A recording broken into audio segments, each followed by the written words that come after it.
السلام علیکم۔ یہ جی فارم کی جنوب سائڈ ہے، اس پہ یہ درخت لگے ہیں، تو انشاءاللہ ان کو اب سردیوں میں کاٹ دیں گے، کیونکہ اس سائڈ سے سورج کی روشنی اندر جانی چاہیے۔ تو ان کو ہر سال دوسرے سال ان کی کٹنگ کرتے ہیں، کاپسنگ کرتے ہیں، کچھ بچ جاتے ہیں، کچھ کاٹ دیے جاتے ہیں، ان کی چھنگائی کر دی جاتی ہے۔ لیکن زمین کے اوپر درخت لگانے کا جو طریقہ ہے وہ یہ ہے کہ یہ اس رو میں جو ہے وہ درخت نہ لگائے جائیں، یہ ڈیفینیٹلی جو ادھر فصل ہے اس کو نقصان کریں گے۔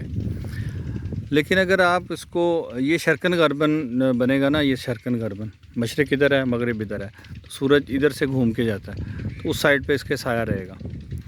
تو یہ تو ویسے ہی ہم نے شوقیہ لگائے ہوئے ہیں اور فارم ہے یہاں۔ یہ دیکھیں گے اگر، تو یہ رو جو ہے یہ شمال جنوب، ادھر شمال جنوب ہے، ادھر ہماری طرف شمال ہے۔ تو یہ جو ہے اگر ہم اس کو کریں گے، اس کے اوپر لگائیں گے درخت، تو اس کا نقصان نہ اس کھیت کو ہے نہ اس کو ہے۔ صبح دھوپ اس پہ آتی ہے اور اس پہ سایہ ہوتا ہے، اور شام کی دھوپ دیکھیں، اس کھیت میں دھوپ ہے سارے میں، بالکل اس کو مل رہی ہے، اور اس کھیت میں سایہ ہے۔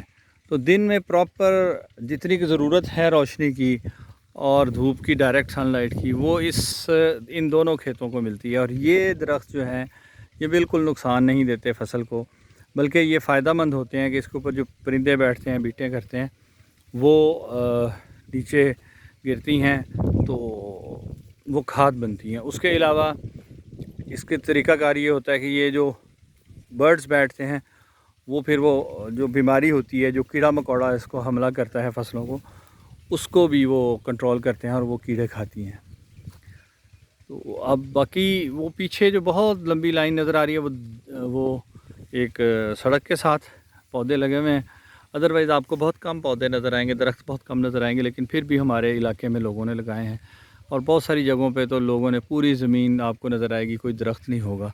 اس کی وجہ یہ ہے کہ اس کو کسان پسند نہیں کرتا، وہ سمجھتا ہے کہ یہ میرا نقصان ہو جائے گا اس سے۔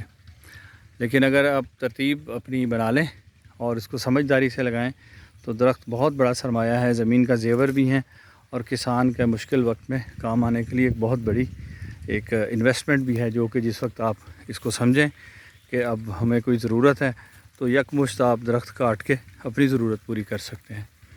تو یہ بہت ضروری چیز ہے، لیکن انفارچونیٹلی دو چیزیں ہیں۔ ایک تو کسان سمجھتا ہے کہ میرا نقصان ہو رہا ہے، فصل کا نقصان ہوگا۔ دوسرا ہمارا بارڈر ایریا ہے، ہم ذرا بھی بارڈر کے قریب چلے جاتے ہیں تو وہ آرمی کے ریسٹرکشن ہے کہ درختوں کو ان کی اجازت کے بغیر آپ نہیں کاٹ سکتے۔ اس کا نقصان کیا ہوتا ہے کہ ذمہ دار اپنے زمین میں جب چھوٹا سا درخت بھی دیکھتا ہے تو اس کو اکھاڑ دیتا ہے کہ کل کو یہ مصیبت بن جائے گا میرے لیے کہ نہ کاٹ سکتا ہوں، کہاں میں ہیڈ کوارٹر جاؤں گا، اجازت لوں گا، اور پھر جو ہے مجھے درخت کاٹنے کی اجازت ملے گی۔ اپنی زمین سے اپنی ہی پروڈکٹ حاصل کرنے کے لیے مجھے اجازت لینی پڑے گی۔ اگر ویسے گر گیا، کاٹ لیا کسی نے، چوری ہو گیا، تو مقدمہ اس کو بھگتنا پڑے گا کہ یہاں درخت تھا، کدھر گیا۔ تو یہ ایک پالیسی ہے، پتہ نہیں یہ کس سینس میں بنائی گئی ہے، لیکن پالیسی ہے اور یہ چل رہی ہے۔ بہرحال یہ اگر درختوں کو لگایا جائے، درختوں سے محبت کی جائے، تو یہ ویسے بھی ماحول کے لیے بھی جو ہیں وہ انوائرمنٹ فرینڈلی، اور جو گلوبل وارمنگ ہو رہی ہے اس کو فائٹ کرنے کے لیے بھی ہمیں درختوں کی ہی ضرورت ہے۔ تو یہ لگانے چاہیے، اور ہمیں اپنے ذمہ دار بھائیوں کو سمجھانا چاہیے کہ درخت لگائے جائیں زیادہ سے زیادہ۔ تھینک یو، اللہ حافظ۔